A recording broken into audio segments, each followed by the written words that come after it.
Hello दोस्तों, नमस्कार। Welcome back to curious Sharif for the daily dose of football.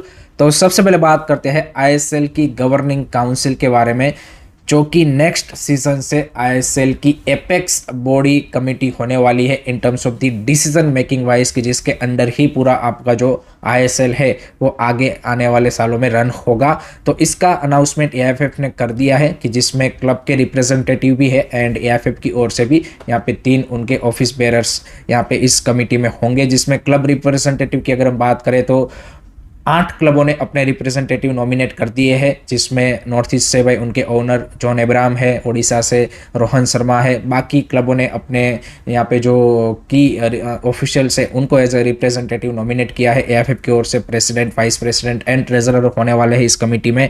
1-2 क्लबों के रिप्रेजेंटेटिव नॉमिनेट होना बाकी है, बट वो भी आज या कल तक हो जाएंगे।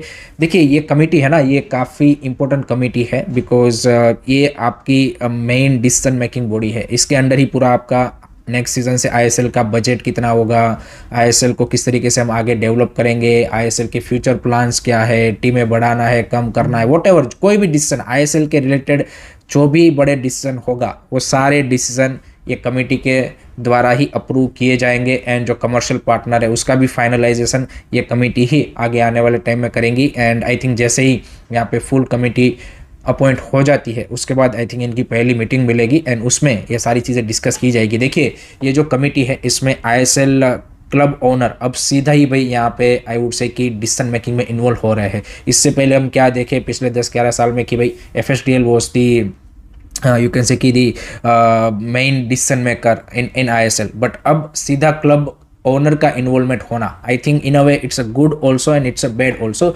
Good in a way is like कि भाई यहाँ पे जो ओनर्स है उनको अब ज़्यादा आइडिया लगेगा, ज़्यादा उनका इन्वॉल्वमेंट होगा कि भाई यहाँ पे जो हम पैसा इन्वेस्ट कर रहे हैं क्या वो सही डायरेक्शन में हो रहा है, किन चीज़ों में हमें मे भी इम्प्रूव करने की ज़रूरत है। बैड इन अ वे कि भाई यहाँ पे वो अगर इनको सीरियसली नहीं लेंगे तो भाई और ज़्यादा आपकी लीग यहाँ पे आई वुड से कि in terms of the development wise उतना नहीं कर पाएगी। बट अगर वो सीरियसली इस कमेटी को लेते हैं एंड जो कमेटी में जो ओनर्स या फिर जो भी क्लब के रिप्रेजेंटेटिव है वो सच में अगर उस पॉइंट ऑफ व्यू से देखते हैं, तो ओवरऑल लीग की सस्टेनेबिलिटी, क्लबों की यहाँ पे ग्रोथ और ये सारी चीज़ें यहाँ पे आप बेटर तरीके से नेक्स्ट आगे आने वाले कुछ सालों में अचीव कर सकते हैं। So it's a crucial committee and इसके अंडर ही आगे जो आईएसएल का फ्यूचर है वो डिसाइड होने वाला है। So let me know guys, what do you think about this? Comment section में अपने ओपिनियन ज़रूर बताइएगा। नेक्स्ट बात करते हैं कल खेले गए आईएसएल के क्रेजी मैच के बारे में, कि जहाँ पे ईस्ट बंगाल ने 90+7 मिनट में वो होयबर्ग के गोल से भाई इक्वलाइजर डाला एंड 3-3 से भाई मैच को ख़त्म किया। It was a hell of a game and proper roller coaster ride, की जिसमें सब कुछ था। यहाँ पे इसमें बैंगर ऑफ गोल्स भी हमें देखने को मिले। आसिक रुनियान का गोल देख लिए, अनवर अली का आप देखिए बाइसिकल किक, या फिर आपका यहाँ पे साउल क्रेस्पो का ज़बरदस्त गोल था। रेन विलियम्स ने भाई क्या मस्त फिनिश किया। सो मज़ा आ गया ओवरऑल मैच में। But the biggest highlight was the referee's blunder. That red card on Miguel Ferreira at 25th minute was the biggest highlight, because इसने भाई मैच का आउटकम कंप्लीटली आप बोल सकते हैं कि इन अ वे चेंज कर दिया। एंड जैसे मैंने कल बोला था कि भाई इस सीजन रेफरीज ने इतने ब्लंडर किए हैं, particularly in a red card decision, कि जिससे भाई मैचेस के जो आउटकम है वो चेंज हो चुके हैं। कल आप देखिए 25th मिनट में ईस्ट बंगाल ने वो रेड कार्ड खाया। अगर वो नहीं खाते तो शायद यहाँ पे बेंगलुरु एफसी उतने गोल ना मार पाती। इवन ईस्ट बंगाल शायद वो मैच जीत जाता विथ 11 मैन। आप देखिए, आप वो मैच निकाल सकते थे एंड टाइटल रेस में भाई उनके पास तो और क्रूशल पॉइंट होते और वो 17 पॉइंट के साथ टाइटल रेस के और नज़दीक होते। सेम बेंगलुरु एफसी के साथ भी हुआ था लास्ट मैच में केला ब्लास्टर के सामने, कि वहाँ पे भी अगर उनको भी रेड कार्ड वो नहीं मिला होता तो शायद वो मैच निकाल लेते एंड वो भी टाइटल रेस में और नज़दीक होते। आप देखिए, आफ्टर द मैच उन रेड कार्ड डिसीजन को भाई चैलेंज किया जाता है एंड वो ओवरटर्न कर दिए जाते। कितने इंसिडेंट हमने इस सीजन ये इस चीज़ में दिखे हैं। So I think refereeing has to be improved, simple as that. भाई ये जो पूरा आपका मैचेस का आउटकम है उसको भाई अफेक्ट कर रहे हैं। इतने बड़े ब्लंडर किए जा रहे हैं एंड रिपीटेटिव ब्लंडर देखने को मिल रहे हैं। ऐसा नहीं है कि एक मैच में देखने को मिला या फिर यहाँ पे एक छोटी मोटी गलती देखने को मिली, बड़े ब्लंडर की, जिससे भाई पूरा मैच का आउटकम चेंज हो रहा है। So that needs to be addressed by the ISL decision maker, जो कि हमने अभी बात की गवर्निंग काउंसिल।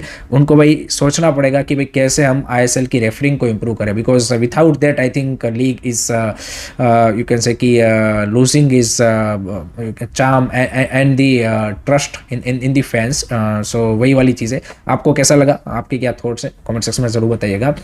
नेक्स्ट उसके बाद बात करते हैं भाई आज खेले जाने वाले हमारे India under 17 men's and women's matches के बारे में। तो पहले भाई यहाँ पे वुमेंस का रशिया के सामने तीसरा फ्रेंडली मैच है जो कि दोपहर 2:30 बजे खेला जाएगा। फर्स्ट 2 फ्रेंडली हम 4-0 3-0 से हारे हैं। सो लेट होप कि ये जो यहाँ पे तीसरा फ्रेंडली है इसमें हमारी टीम बेटर परफॉर्मेंस पुटअप करे एंड इंडियन फुटबॉल के यूट्यूब चैनल के ऊपर ये मैच आपको देखने को मिल जाएगा, तो वहाँ पे आप इस मैच को देख सकते हैं। उसी के साथ हमारी जो इंडिया अंडर 17 मेंस टीम है वो भी थाईलैंड में यहाँ पे यूएई की अंडर 17 के सामने आज एक फ्रेंडली मैच खेलने वाले हैं जो कि शाम 4:30 बजे इंडियन स्टैंडर्ड टाइम के हिसाब से खेला जाएगा। बट ये क्लोज डोर मैच होगा तो आपको कहीं पे देखने को नहीं मिलेगा। 2 फ्रेंडलीज का अरेंजमेंट एएफएफ ने किया है for the India under 17 men's team against UAE under 17 टीम। So that's good.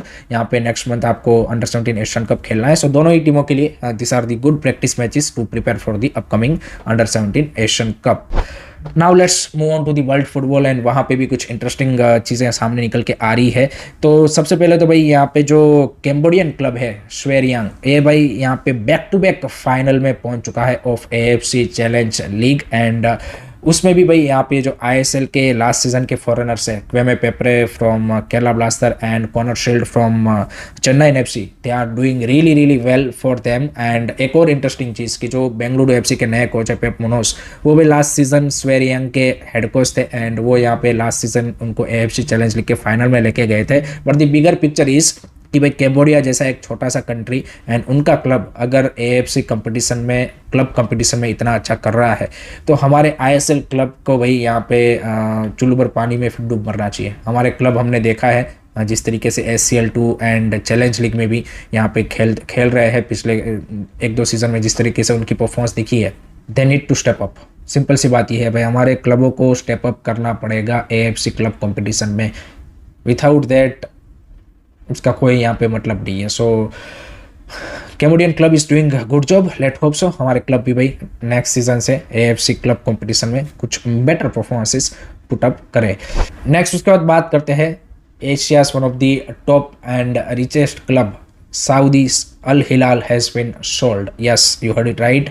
सऊदी के पब्लिक इन्वेस्टमेंट फंड ने अपना जो 70% स्टेक है उसको किंगडम होल्डिंग कंपनी, जो कि सऊदी की जो रॉयल फैमिली है उसके वन ऑफ द प्रिंस है, वो उनका कंपनी है, उसको यहाँ पे उन्होंने बेच दिया है।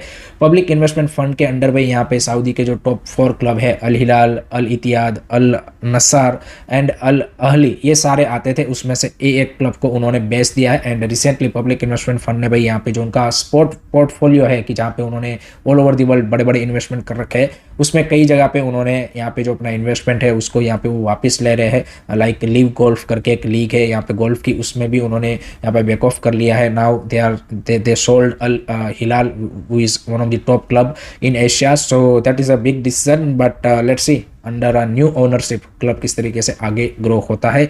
लास्ट में बात करते हैं भाई लियोनेल मेसी ने स्पेन का जो 5th डिवीजन कैटालन क्लब है यूई कॉर्नेला, उसको भाई यहाँ पे बाई कर लिया है। एंड यूई कॉर्नेला के अगर हम बात करें तो यहाँ पे उनकी जो एकेडमी है वहाँ से भाई Jordi Alba, David Raya, Gerard Martin जैसे प्लेयर प्रोड्यूस हुए हैं। And one of the highly rated academy in Catalan region की, जहाँ पे एकेडमी लेवल पे उन्होंने अच्छा काम किया है। बट स्पेन के 5th डिवीजन में खेलते हैं, हाईएस्ट वो 3rd डिवीजन तक ही पहुँचे हैं। But now Messi is the owner of this new club he bought. So देखते हैं under his now leadership club आगे किस तरीके से ग्रो होता है। So that's it from my side guys regarding today's football news. I hope कि आपको वीडियो पसंद आया होगा। Keep supporting this channel, don't forget to like, share and subscribe curious study. जय हिंद, जय भारत।